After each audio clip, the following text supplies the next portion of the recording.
잘 자고 싶다 소리숨 이비인후과 이대웅 원장입니다. 오늘은 제가 최근에 좀 사회적인 문제들을 좀 얘기를 했더니 방문자 수도 좀 떨어지는 것 같고, 그래서 진짜 제 원래 일이었던 수면에 대한 얘기를 좀 해보도록 하겠습니다. 첫 번째, 우리가 제 영상에서 이제 기면증에 대해서는 여러 번 설명을 해드렸거든요. 기면증이라는 게 진단 기준이 있고 그것에 대한 치료제가 있기 때문에 희귀 질환이긴 하지만 치료를 할 수 있다라는 얘기를 많이 해드렸고요. 비슷한 질환이 있는데 그 두 가지 정도 설명을 해드리겠습니다. 첫 번째는 특발성 과다수면이라고 하는 병인데요. 얘도 비슷해요. 사실은 어린 나이에 발병이 시작해서 하는데, 이 병은 기면증과는 다르게 탄력발작이라고 하죠. 우리가 웃다가 아니면 화가 났을 때, 감정적인 고양이 됐을 때 근육 한쪽에 힘이 빠지는 증상들이 없어야 됩니다. 그리고 보통 기면증 환자들은 잠깐 주무시고 나면 머리가 좀 상쾌해지는 느낌을 좀 느끼기도 하거든요. 타입 1, 타입 2에 따라 좀 다르긴 한데, 근데 특발성 과다수면은 그런 경향이 좀 적고요. 추가적으로 이제 필요한 조건들이 3개월 이상 지속되는 졸림이 있어야 되고,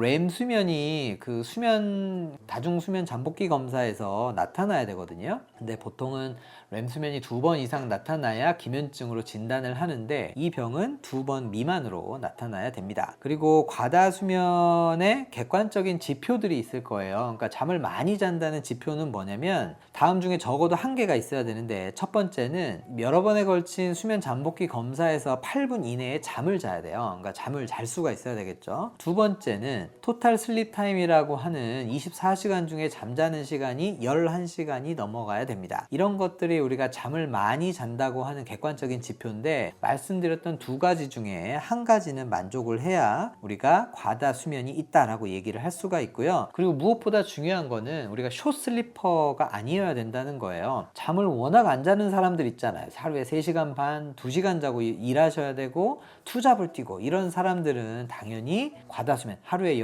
잘 수 있는 조건만 마련이 되면 11시간씩 잠이 들 거고 쉽게 잠이 들 수 있습니다. 그래서 수면 부족이 아니라는 게 확인이 돼야 되는데, 조금은 전문적인 얘기를 해드리면 잠자는 시간은 7시간, 8시간을 되는데 수면 관련 각성이 있는 사람들이 있습니다. 잠은 자는 것 같아요. 코도 안 골아요. 근데 어떤 이유에서든 간에 수면 중에 잦은 각성이 발생하는 사람은 레라라고 해서, 수면 관련 각성이 있는 분들도 수면이 길음에도 불구하고, 잠은 잘 잠에도 불구하고 수면의 질이 떨어지는 사람들이 있을 것을 반드시 염두에 둬야 된다는 거고요. 보통은 14%의 환자는 저절로 소실되는 것으로 보고가 되고 있고, 몇 명 정도가 발생을 하냐에 대해서는 아직은 명확한 기준이 없습니다. 그리고 여성에게서 조금은 더 유병률이 높다는 보고들이 많고요. 보통 우리가 기면증 환자들도 만 15세, 만 30세 이때 많이 진단되는 경향이 있는데, 이 병 역시도 흑발성 과다수면도 16세에서 한 20세 정도에 많이 유병하는 것으로 되어 있습니다. 초기에는 우리가 과다수면 환자로 진단이 되지만 시간이 지나면서 기면증 2형의 환자로 악화되는 경향을 보일 수도 있기 때문에 한번 기면증이 아니라고 해서 안심할 수는 없고요. 시간이 지나서 계속적으로 증상이 발생을 한다라고 하면 기면증으로 진단을 받을 수도 있습니다. 제가 이렇게 특발성 과다수면하고 기면증을 이렇게 구분을 하는 이유가 있어요. 왜 그러냐면, 특발성 과다수면은 대한민국에서는 건강보험이 되는 약물이 없습니다. 다른 나라에서는 이제 여러 가지 약물을 허가를 해주고는 있는데, 이 특발성 과다수면은 부득이하게 다른 질병을 진단을 받고 각성을 시킬 수 있는 약물을 처방을 받아야 되거든요.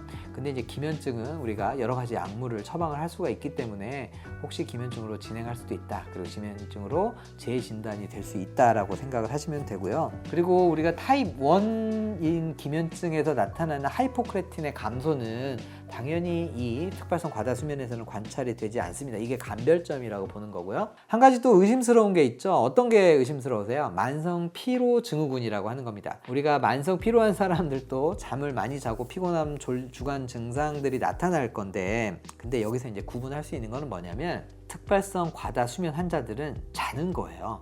잠이 들어버립니다. 실제로 주무시는 거고, 만성 피로 증후군 환자들은 잠자는 시간이 많다기보다는 피로함을 호소를 하시는 거거든요. 그래서 이런 곳에서 감별이 되기도 합니다. 그리고 또 한 가지 말씀드렸던 롱 슬리퍼, 아까 숏 슬리퍼도 마찬가지로 감별해야 되지만 롱 슬리퍼, 그러니까 잠을 많이 그냥 자는 사람들이에요. 근데 이런 사람들과의 감별점은 뭐냐? 롱 슬리퍼, 원래 잠이 많은 사람들은 자고 나면 개운하다는 겁니다. 잠이 많을 뿐이지 낮 생활에 문제가 될 정도의 졸음이나 아니면 집중력 감소는 보이지 않는다는 거거든요. 이 특발성 과다수면은 조금 애매한 그레이 필드에 있는 질병이긴 하지만 우리가 또 관심 있게 진단을 해야 되고, 이 진단을 위해서는 또 병원에 내원하시는 게 필요할 것 같습니다.